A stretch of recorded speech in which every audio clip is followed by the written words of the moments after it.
Yo, yo, yo, welcome to the Outside the Box podcast. I think, as the young people say, this show is lit, but we mostly talk about stuff, so it's lit on fire. I don't know how that saying works. Anyway, I'm Jacques Slade, and I enjoy this show. I've got two really great guys on this show that really keep the show going. They're the guys you'll probably listen to more than you listen to me. So I'm started off with my main man, Brandon. What's going on, everybody? Brandon Edler, content manager, Finish Line. Really appreciate everybody checking out these episodes and keeping us with comments and social on YouTube, whatever, so we can make sure that we're doing the right show for you guys. I'm going to kick it over to our guy, Nick Engvall.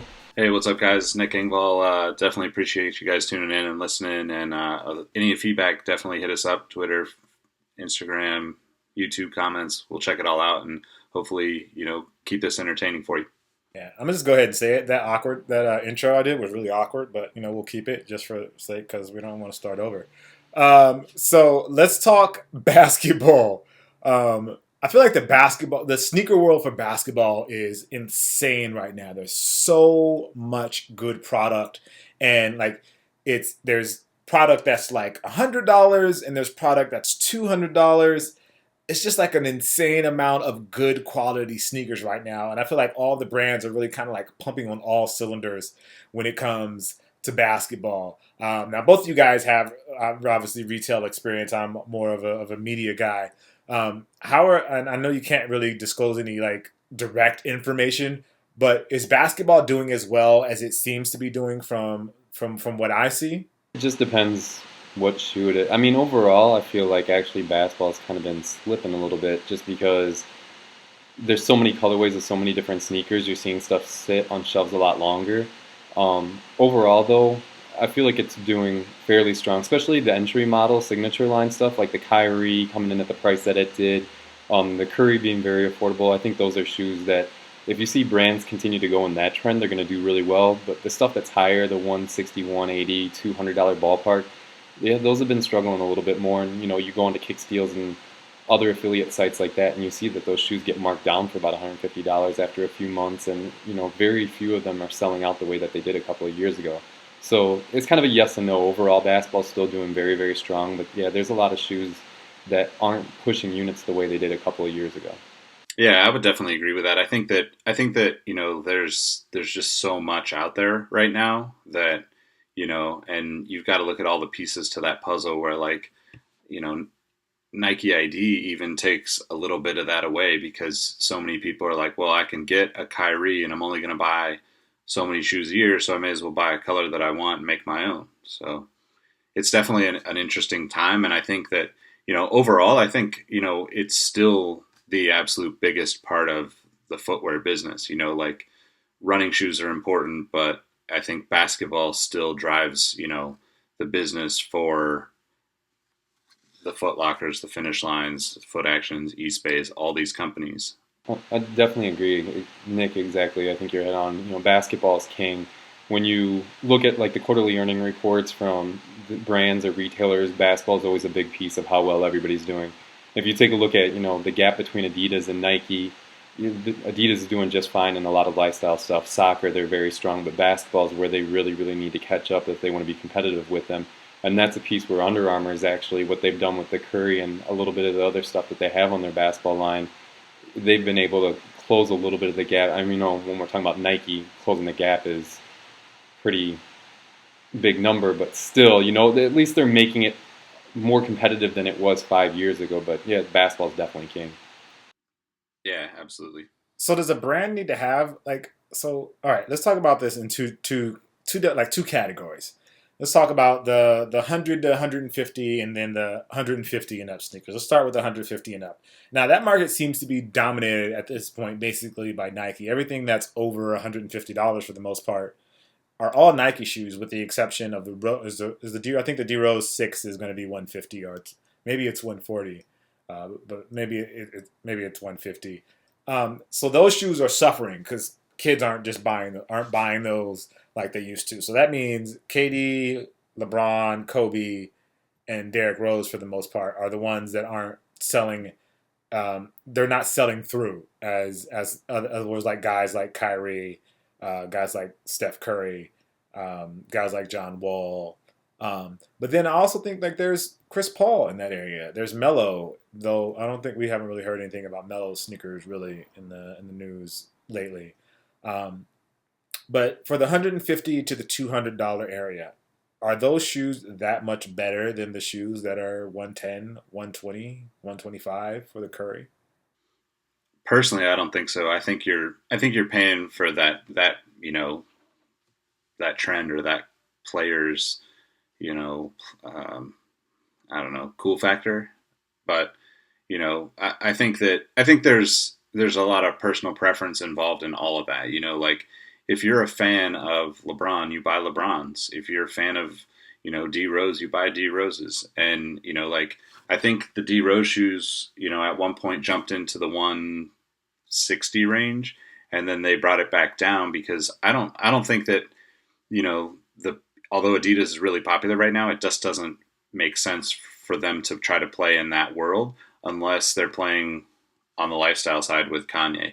Because to me, like, and like not even just Kanye, they have ridiculous amounts of high end collaborations, which is what makes their lifestyle brand so powerful, in my opinion. But like with Kyrie's, Curry, all those guys, I think you're paying to kind of be associated with that.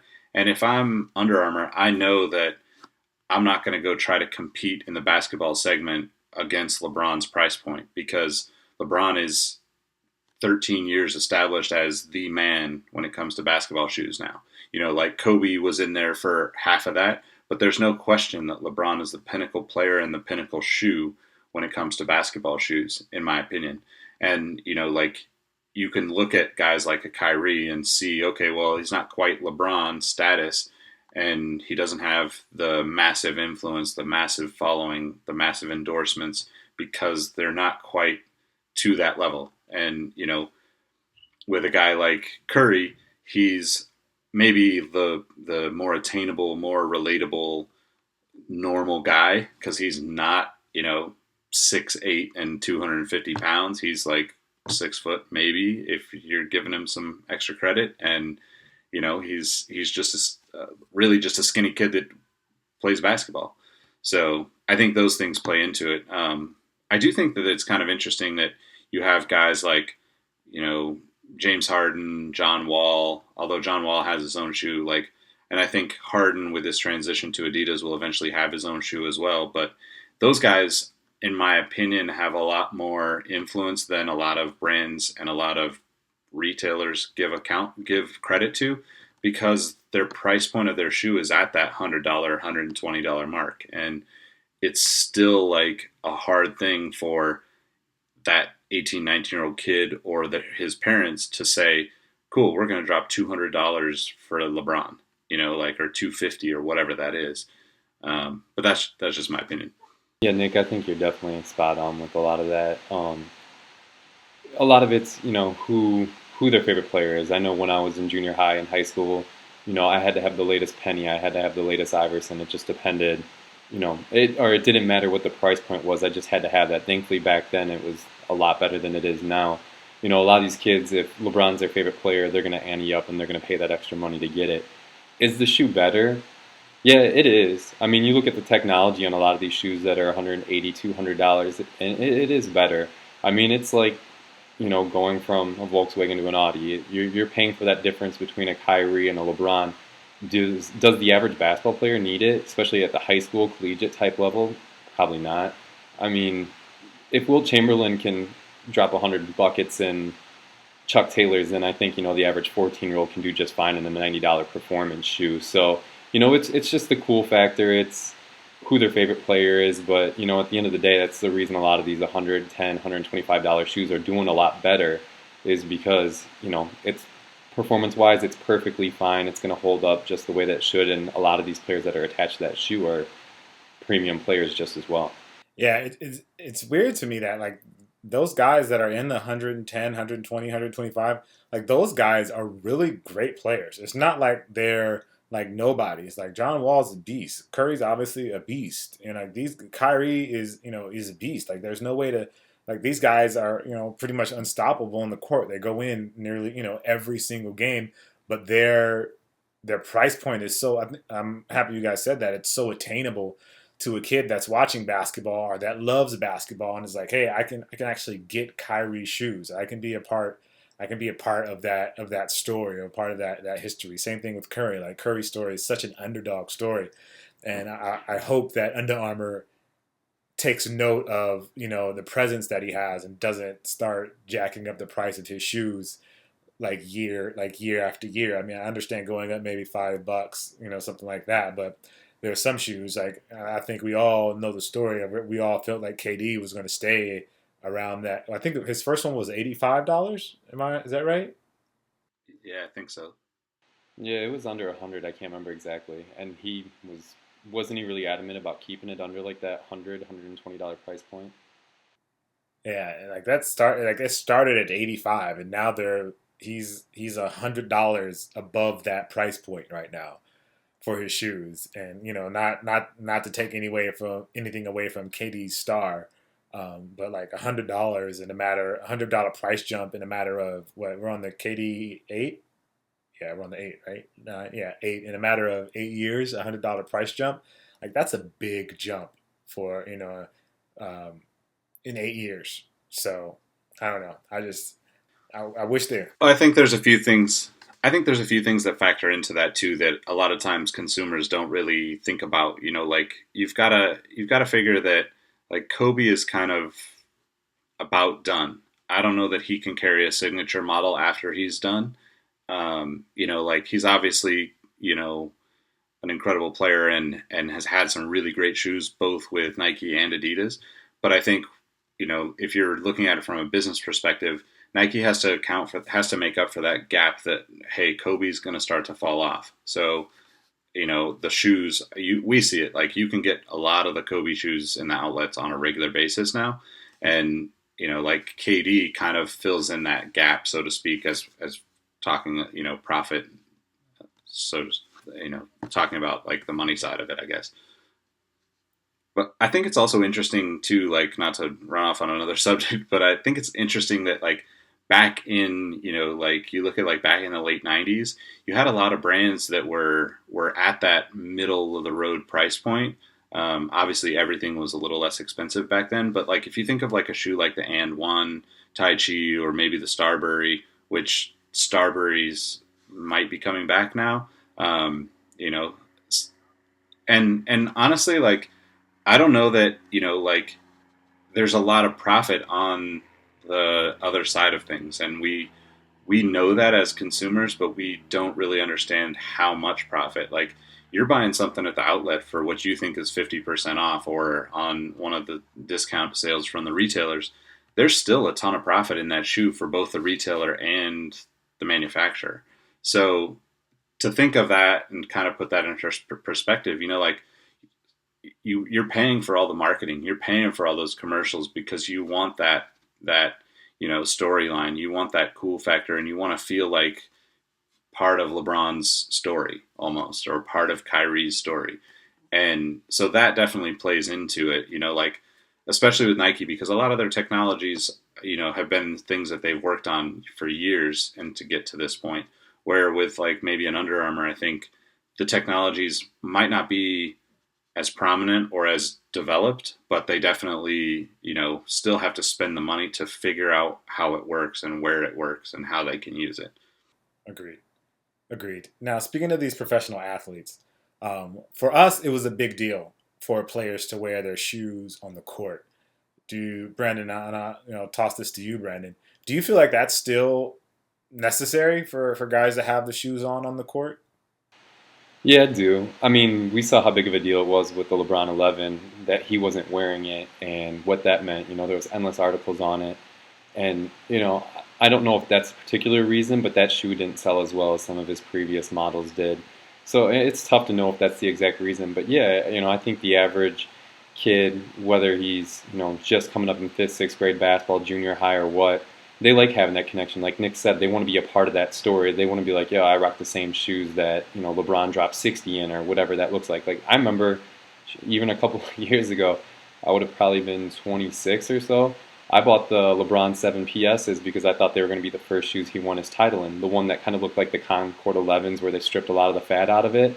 I mean, to me, I thought that would be a cool thing to have that down the road, have the shoe that he won his first title in. So I think it's still important. I don't think it's the end all be all deciding factor for a lot of people when they buy the shoes. But, how's it a signature shoe if the guy's not even wearing it when he's performing night in, night out? Yeah, I would definitely agree with that. I think there's a lot of examples of that over the years too. You look at the Under Armour Prototype 2 that Brandon Jennings wore, and that shoe was never released to the public. And then after the fact, he put up 55, and they released the double nickel version of it to kind of a not really super limited or anything, but like through Foot Lockers and such. And that shoe had a story and it was great. I definitely had to get him because it was like, cool, this guy's finally we're finally getting to see Under Armour basketball for the first time and have access to it, but also the story behind it is really awesome. So, I mean, I think that it's not a part of the selling and the marketing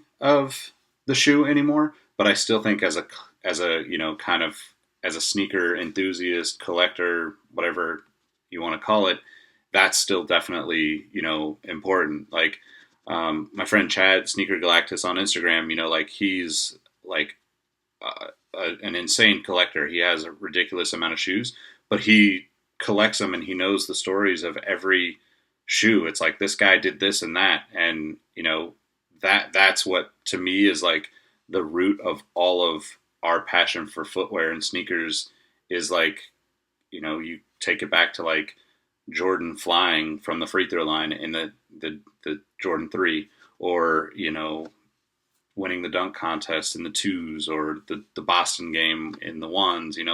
Those are the things that at the root of all of this, like for the most part, we're still there. There is that element of like the newer, younger kid that's getting into it that he's watching social media and he's more influenced by that. And that's why you see a lot of effort into getting in front of people and getting the colors out there and that. But I still think there is an element that, of a certain significance to what the players do in them and what they, which ones are worn and which ones are not. Okay, so I'm going to throw a bone in things here a little bit. So we've been talking about basketball shoes this whole time, and none of us have mentioned the Jordan signature line when it came to talking about basketball shoes. Why is that? I mean, I think it just doesn't really have that connection that it used to when he was on the court. I mean, even when they tried to put faces on it like D Wade or Westbrook or whoever, it just didn't feel the same. It didn't feel like a true Jordan. It still, to me, to me now, it feels just as much like a Superfly 3 or, a Carmelo 8. All that to me is kind of in the same ballpark because Mike's not making those moments in that shoe anymore. And we saw the kind of season that Westbrook had last year, even when he was wearing a lot of the signature stuff, and it just doesn't resonate with you in the same fashion. So, I'm really excited to see what they're going to do with the 30. Jordan Brand's going to come out and do something crazy. I thought last year what they did with the 29 was really innovative. I thought it was an amazing performance shoe, but Mike not wearing it, it's not really a Jordan shoe in my opinion. Yeah, I think that's definitely true. I also think that I'm a big Chris Paul fan, and I have quite a few of his signature shoes.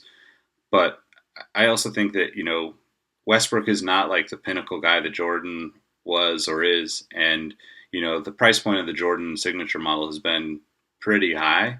So even though I would say the economy is in a good spot for the footwear business, and people are definitely like everybody's doing well in the footwear business for the most part.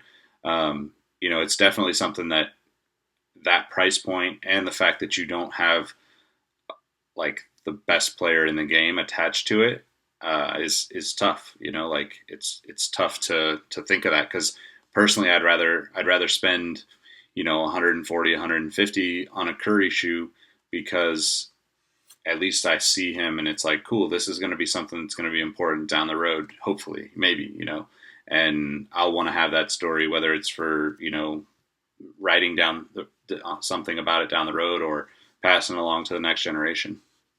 I can see that. And if for those that are listening, if you haven't checked out our Jordan episodes. I'll put links to those down below. We talked about Jordan Retros and the Jordan Signature line. I actually did a 2-part series on that. So I'll link you guys back to that down in the description. So I'm going to put you guys on the spot, but I'll put myself on the spot first. So let's just rank right now, just from what you know, your top 3 shoes. I'll say for basketball shoes. For me, number 1 is the Jordan 29. It's just really comfortable. I really love playing in it. I think the upper is great. It feels soft. Feels like you've been playing in them for years just when you put them on once. Then after that, I'm going to go to the Kobe just because I love low cut shoes. And then my third pick is actually going to drop. I shouldn't say drop. It's going to go to the Curry 1. I think Under Armour did a fantastic job with that shoe. The charge cushioning was great. It was just a good shoe all around. So now I'm going to toss this to Brandon. And from what I hear, you killing rec leagues. I feel like your list should be kind of the top here. As good as you are in that rec league. I'm so boring, actually. Last year, the only shoe that I really played in on a consistent basis from the newer models was the LeBron 12. Other than that, I still try and ball my answer twos as much as possible, and someday my foot's literally going to go through them because those aren't a retro kids. Those are from 1998. I'm still trying to hoop in those because I love them so much. Reebok, please bring them back the right way if you're out there listening. But other than that, the LeBron 12 was really good. I got a chance playing the Jordan 29s. I thought they were really good. And then I played in the Kyrie 1 once, and it was an unbelievable shoe. I thought they did a really good job with that. So, a lot of really good shoes out there last year. I think this coming up season, I'm really excited to see what the Curry 2 is going to do the most.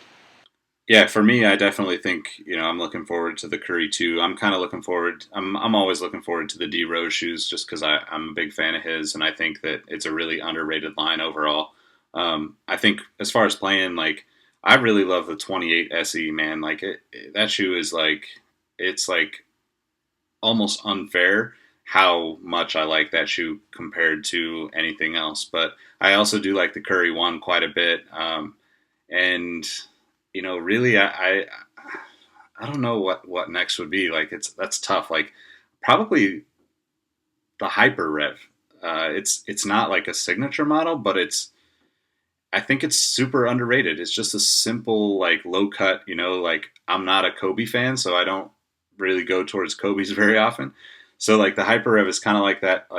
I'm not, the KD, didn't have the look that I like, I guess. So I think that would be the third one for me. Yeah, good choice. Good choices. Good choices. Now, I've never played in any of the overseas stuff. Have either of you had any experience with any the Li-Nings or the Peaks or any of those stuff? I've played in Li-Nings before. I definitely don't think they should be shunned the way they kind of seem to be. But I also have seen some Peak shoes. I've never played in a Peak shoe, but I've seen some Peak shoes where it's just why would anybody sign with this brand, So, I think, personally, a lot of that, and kind of going back to bringing up Starbury, possibly coming back with $15 shoes, he's obviously doing well over in China and is, slight step below God level. But to me, those shoes, it's all perception. And a lot of that comes from our wonderful American arrogance of thinking that they're not making quality product. Even though, a lot of the shoes that we buy here are still made in the same factories that probably Li-Ning and Peak shoes are. Right. That's horrible. Well, I can tell you the reason those guys are wearing them is because they're paying them to wear them. And if Anta or Peak or Li-Ning came to me and was like, hey, we want to make the Jacques BB, I'd be wearing those shoes because I need that check. How about you, Brandon? Have you had any experience in those? I haven't had any experience with those personally myself, but just kind of going back on the whole Starbury thing and being endorsed to do it. If they just want to throw me 50 Starbury IDs, I'll wear nothing but Starburys for all 2016. I'm just gonna, I'm gonna be that guy. I'm gonna have those one-of-ones nobody else has, and I'll keep it real in the Starburys.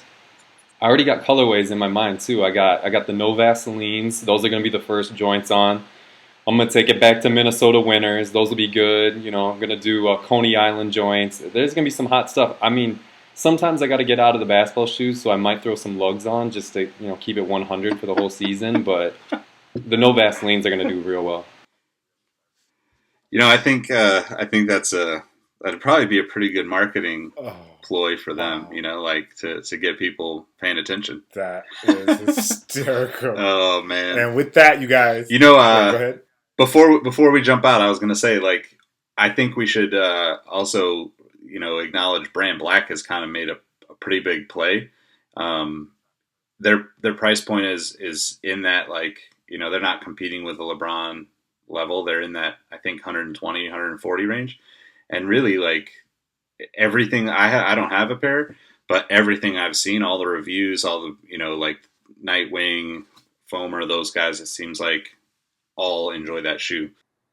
Yeah. I've watched some of Nightwing's reviews on their stuff, and Nightwing seems to really enjoy playing in Brand Black. So shout out to them, and they're here in LA, and I didn't even mention them. So shout out to me for being an ass. Anyway, so just keep it 100 here. So you guys, this is Outside the Box, the podcast about sneakers and stuff. And it was all about basketball. So we want to know what you think about basketball. Were we right on some of the basketball stuff? Were we wrong? Was the commentary that Nick provided on God levels? Was I completely in the wrong?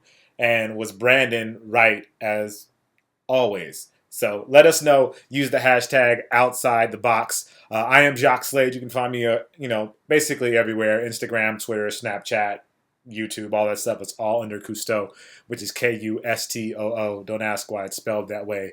Just the way that the good Lord intended it to be spelled. But I'm also here. Couldn't do this show by myself. The guys that really carry the show are Brandon and Nick. So Brandon, tell them where they can find you. You guys can follow me on Instagram and Twitter at Mr. Brando3, MrBrando3. And you can follow Nick. Nick, what's your handles? Nick Engvall, NiceKengvall, and that's just across everything pretty much. So. All right. He's also on Tinder, ladies and gentlemen, in case you want to reach him there. Keep it. I gotta diversify my dating apps. If anybody has any suggestions, leave the comments. Yeah. All right, guys. Again, let us know. Honestly, we really love to hear feedback from you guys. We really love to hear the conversation. Keep the conversation going outside of this podcast, on whether you listen to it on YouTube or on SoundCloud. We definitely want to hear what you have to say. We want to make this a two-way conversation, not just us talking to you. We want to hear you guys talk to us. So let us know what you think. Hit us up. As always, we appreciate you, and we'll see you next week on the Outside the Box podcast.